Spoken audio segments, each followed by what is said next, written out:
Bigman Habis nagme-message yun, si Sir Ivo. Pa-check nga kung ano sabi niya. Sinend ko kasi yung picture nito. Bigman, rolling tayo in 5, 4, 3, 2, 1. Hello, good afternoon po. Good day mga ka-airsoft. Hello po, good afternoon. Good day mga ka-bigman.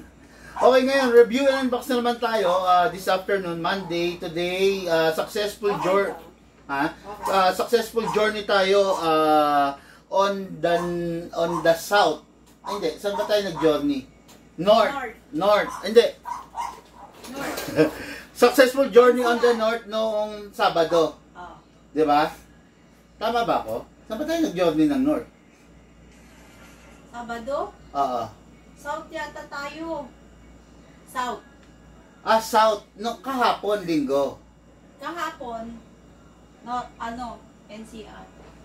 NCR. Okay, yan. Successful journey tayo kahapon.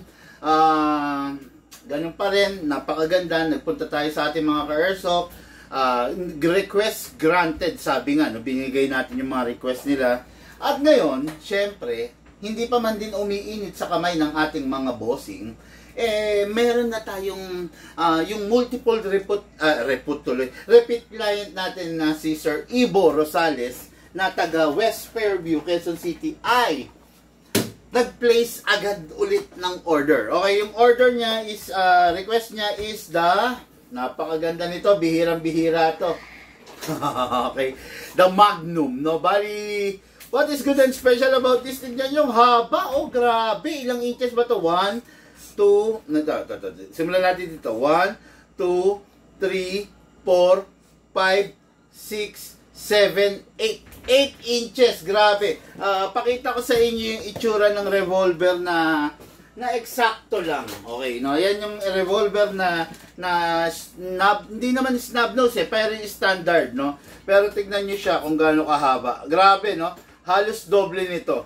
Yan. Napakaganda nito yung unit na to. Syempre, napakalakas. Hindi magkakaroon ng unit na mahaba na mahina, no? Basta tatandaan nyo mga airsoft, lahat ng unit na mahaba is merong kaukulang lakas talaga, no? Merong kaukulang lakas talaga na talagang kahindik-hindik. Sabi nga, no? Itong unit na to, unit natin kay Airsoft Ivo Rosales, powered by CO2. Mamaya malalaman ninyo paano pag-operate ito, okay? Then next unit natin kay Airsoft from Bontoc Mountain Province. Okay, Pepito Carpio. So, ang kanyang unit is the 2011 High Kappa 5.1. Tignan nyo, compare pa rin natin from the 5.1. Yan. Okay, so talagang mahaba, no? From the Bontoc Mountain Province, yan, 2011 High Kappa. What is good and special about this? Malalaman ninyo in just a while. Okay, so diretso na tayo, no? Mga airsoft, ito lagi ko sinasabi sa inyo, no? Ang airsoft natin, ayaw na ayaw niya. Ang pinaka-weakness ng bawat airsoft, especially the gas type, is yung malamig na panahon. Okay? Tatandaan nyo ito palagi, pag ang paligid malamig, mabilis lumamig yung airsoft natin. Ngayon, pag yung airsoft natin is lumalamig, humihina yung airsoft natin. Bakit? Kasi yung hangin na ginagamit natin is refrigerated air. Kumbaga yung ginagamit sa cooling system ng mga aircon, no? So, humihina yung hangin natin due to activity ng hangin sa loob. So, ibig sabihin, lumalamig siya, bumibigat yung hangin, so nagiging mahina siya. So, katambal ng pagbigat ng hangin is the lowering of the FPS, plus nagiging malakas ang consumption niya sa... Wala?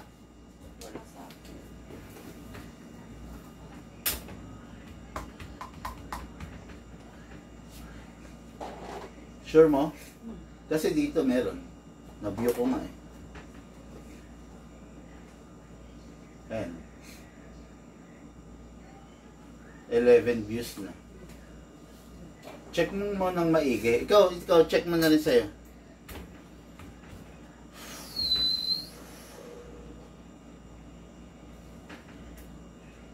Wala? Ha? Meron na? Okay na? Tuloy ko? Okay, no? basta ganito, pag malamig ang panahon, especially yung mga unit na di-magazine, painitin nyo muna siya yung magazine ninyo using your body temperature. Huwag gamit ng gamit para hindi kayo malakas sa gas. Okay? Mga airsoft, this is an 8 inches revolver Magnum, no? Magnum 357. Okay, what is good and special about this? Ito yung unit na DCO2. So, kung sa FPS, malakas to. Talagang malakas to, no? Talagang mag-e-enjoy tayo. Iko-chrono natin mamaya, whatever the result, add na lang tayo ng 20 kasi masyadong malamig dito, tsaka ang lamig talaga ng gas ko, no? So, ngayon, para ma-i-operate ito, hatakin nyo lang to. Ayan. Hatakin nyo lang. Then, dyan nyo ilalagay yung ito, luwagan muna natin to. Yung mismong CO2. Pasok lang natin, make sure lang na maipapasok natin ng gusto. Make sure na lalapat siya ng gusto. Then, sisikipan natin. Ayan. Yun, no? Narinig nyo, di ba? Sumingaw. Downside ng ganitong unit, tatapatin ko na kayo, kailangan yung gas na pinasok nyo, uubusin nyo. Another downside of ganitong unit, 6 lang ang shell niya. So, meron lang kayong 6 na rounds, no, na maipuputok. Okay? 1 canister is equivalent to 50 na putok. 50 na rounds ng unit, no? So, ngayon, ganda, oh. Then, release nyo lang to. Ito, release nyo to. Forward nyo rito. Para ma-open nyo to. Uy, ayun. Then, ayun, lalaglag yung mga shell niya. Ito. Meron siyang shell na ito, 6. Yung 6 na yan, dyan nyo ilalagay yung mga bibis. Lagay tayo ng bibis, ha.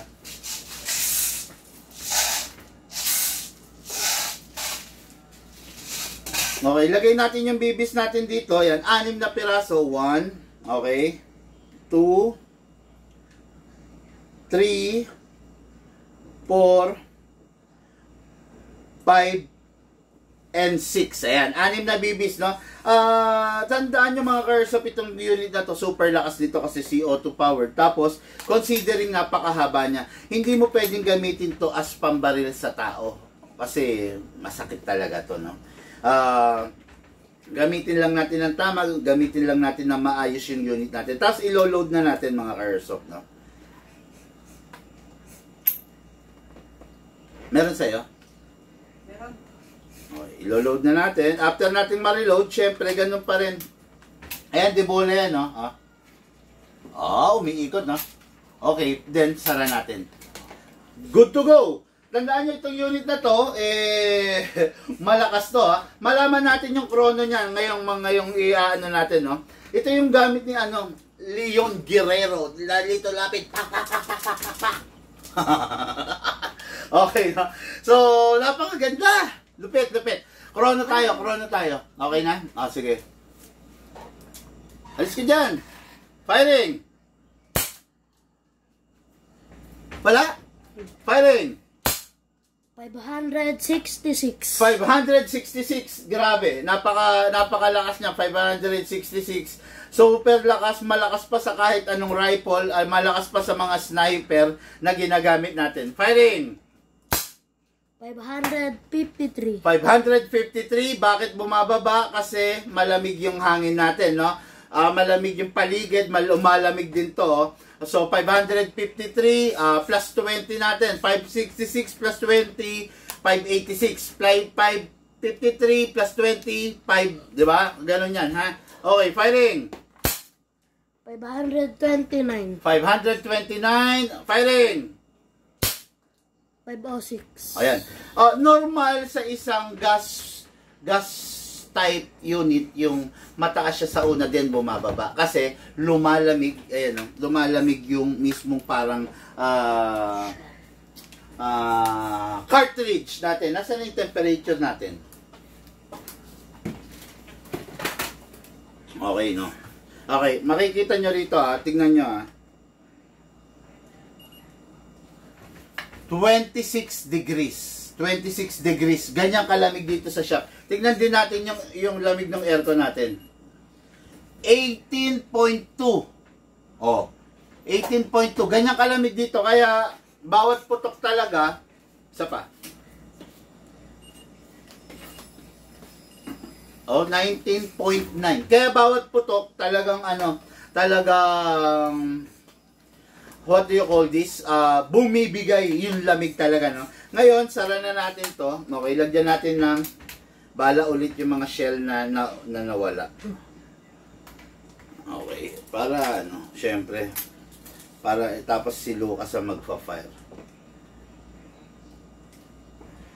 Medyo ma-hassle nga lang siya kasi kailangan, ayan, isa-isa mo nilalagyan.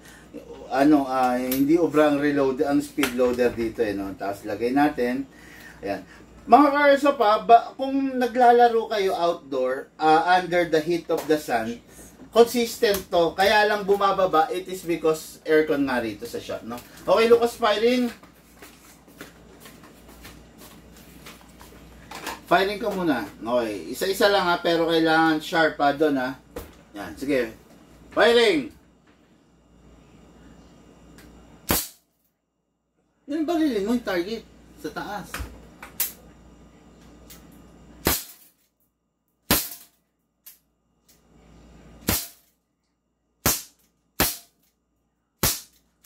Okay, ito na. Okay. Ang nangyari kasi, hindi dapat nire-release mo to. Ha? Hindi mo kasi nire-release eh. Ng totally, kaya nabibitin ka eh. Ganyan yan, oh. Ano? Oh, ganyan yun sa mga pelikula. Okay, unit natin kay Airsoft, no?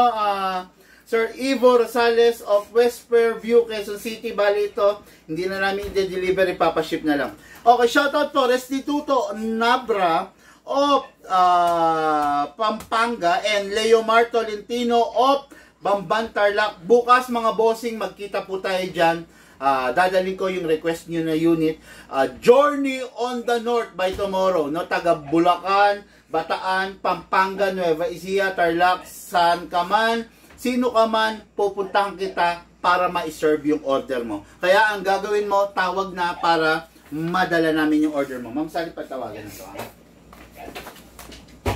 Okay, so next, last but not the least, the 2011 Haikapa. Meron lang akong comment regarding sa mga nakatira sa Baguio, ayan, Bontoc, Mountain Province, ano pa ba yan, yung dam dyan. Ano, anyway, no, mga bossing, pag nakatira kayo sa lugar na malalamig, ako suggest ko lang, mag-electric type na lang kayo. Kasi yung gas kasi, biruin nyo, lumalamig yung magazine natin, di ba? Pag malamig ang magazine natin, malakas sa consumption. So, lumalamig ang gas, malakas sa consumption, dahil malamig dyan sa area nyo, mas magiging, for me, mas magiging magastos kayo sa gas. Then, hindi nyo mamamaximize yung lakas ng piston nyo kasi nga, malamig dyan sa area nyo, no? Kaya, ako suggest ko pag mga sa ganyang area, siguro mas maganda bossing mag-electric type, no? Okay, good day boss Big Man. Share done, sabi ni JP Escanio, habang naglalaba, present, sabi niya. Lakas niyan, sarap gamitin. Nice unit, Big Man, sabi ni Tolen. Okay, no? Then, Norwin Garcia. Shoutout, boss Big Man, from Imus, Cavite. Shoutout po, Sir Norwin Garcia. O, mga Airsoft, share niyo yung live video natin. Kung hindi naman napakalaking abala para sa inyo, share niyo po yung live video natin para po dumami tayo sa ating community. Okay? Number 1, sa unit natin, nasa yung takip dito, hindi mo na ibinalik, nasa yung takip, pakihanap mo. Okay, number 1, press the valve, then spray. Okay. Okay, number 2, din dito rin. Okay, di ba sabi ko, pag nag-ayos kayo sa shop, ayusin yung gusto. Nasa yung takip niyan, hanapin mo, ibalik mo doon. Okay? Ngayon, i-lock manually, then spray po tayo rito sa nozzle. Then after that, release, then rest. Lagay tayong bala mga Airsoft, magkokrono rin tayo, no?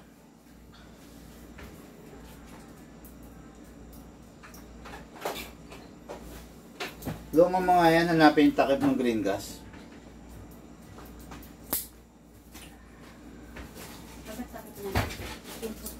Okay, so lagyan natin ng bala na na nasa reloader natin.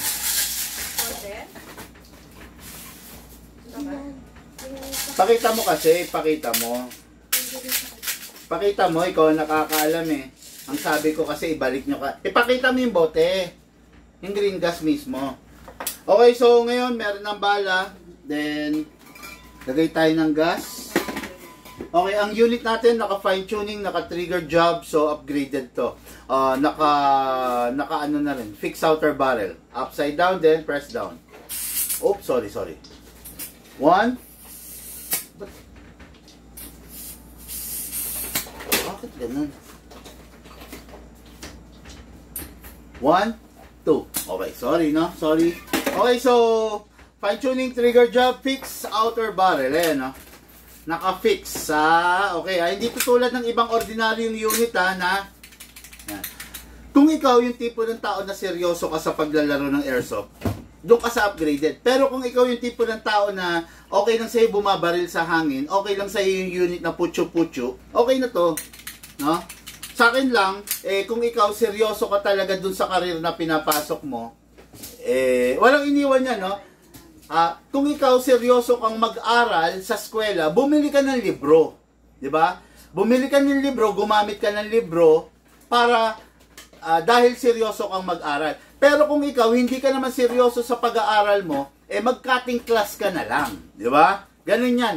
Kung ikaw seryoso ka doon sa pinapasok mong karir, sa pag-aaral mo, bumili ka ng libro. Gamitin mo yung libro para mahasa yung isip mo. Pero kung ikaw, hindi ka naman seryoso sa pag-aaral mo, mag-cutting class ka na lang, mas masaya ka pa, di ba? Ganon din sa airsoft. Kung ikaw seryoso ka sa airsoft mo, bumili ka ng mga unit na upgraded. Huwag kang bibili ng China, huwag kang bibili ng double bell. Pero kung ikaw, hindi ka naman seryoso sa pag-airsoft, gusto mo lang basta pumuputok, kahit hindi ka tumatama, basta pumuputok, bili ka ng mga unit na putyo-putyo. Ayan, no? Yan, okay lang naman yon, di ba? Kasi sayang naman yung bibilin mong yung unit na upgraded kung hindi ka naman pala seryoso. Sayang lang yung magiging paglalaro mo. Sayang lang rin yung bibilin mo na unit na hindi upgraded kung ang hinahanap mo naman pala is performance level na unit, di ba? Kaya mga airsoft, no, yung ginagamit mong unit nakabagay, nasasalamin doon sa klase ng pagkatao na meron ka. Kung ikaw yung tipo ng tao na gusto mo lang pumuputok sa hangin, kahit hindi mo na itatama, okay lang. Bili ka na lang ng mga putyo-putyo unit. Pero kung performance grade ang hinahanap mo, dito ka sa Big Man, mag-e-enjoy ka, promise, no? Naka-fan tuning, naka-trigger job, matipid sa gas, firing, chrono tayo.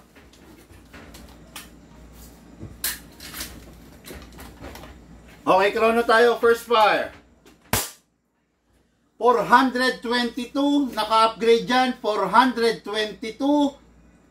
Wala ka nang hahanapin pa. Talagang napakaganda, talagang napakatikas, talagang napakalakas. Huminto na naman ang aking monitor, hindi ako makapag-shout out. Okay, walang internet. Diyan, dire-diretso? Kanina nag-try reconnect Pero ngayon nag-resume na. Patay tayo dyan. Gano'ng katagal? Sorry. Yung internet siguro nagloloko. Okay, na 422 second fire.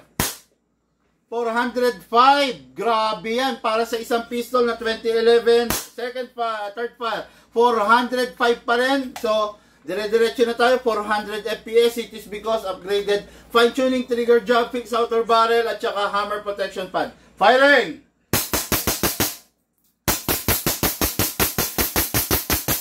Open slide kasi wala nang bala. Next thing to do, release the magazine, release the slide, rest the hammer by pressing the trigger. Okay, unit ng ating airsoft, going Bontoc, Mountain Province. Unit ni Sir Pepito, Carpio. Ito na po, for packing and for shipping. Pasingawin yung magazine pag hindi na gagamitin. Dami. For packing and for shipping, then unit for packing and for shipping, unit din ni Sir Ivo Rosales. Okay mga airsoft, yun lang muna. Kahit day off natin, talagang magbablog pa rin tayo para mapagbigyan yung ating mga airsoft. Okay? Merry Christmas, Boss Big Man. Ngayon lang ulit nakatambay, sabi ni Arlex. Okay? Gawang Lunes, sirang Martes ang mga gustong unit sabi ni JP. Okay, Merry Christmas, Boss Big Man. Okay, okay. Mga airsoft, lahat po tayo nagmula sa iba't ibang larangan. Pinagbuklod, pinag-isa ng isang libangan, yung po ang paglalaro ng airsoft. Atid po sa inyo ng inyong likod, Big Man. Thank you po.